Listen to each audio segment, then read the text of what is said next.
Hello বন্ধু, তোমরা সবাই কেমন আছো? কালকে আমি উলুবেড়িয়া রাজ দেখতে গিয়েছিলাম, তো সেখানে একটু ভিডিও করে নিয়ে এসেছি। তো সেখানে সুন্দরবনে কেমন থাকে সেখানেরই একটু ভিডিও আমি তুলে নিয়ে এসেছি। সেটা আমি তোমাদের সাথে শেয়ার করব। চলো তোমরা দেখে নাও।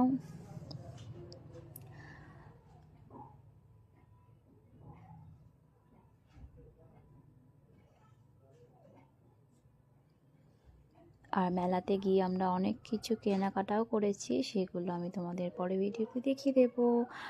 আর আর কত সুন্দর লাগছে না দেখতে? আর এগুলো এবছর নতুন নতুন করেছি,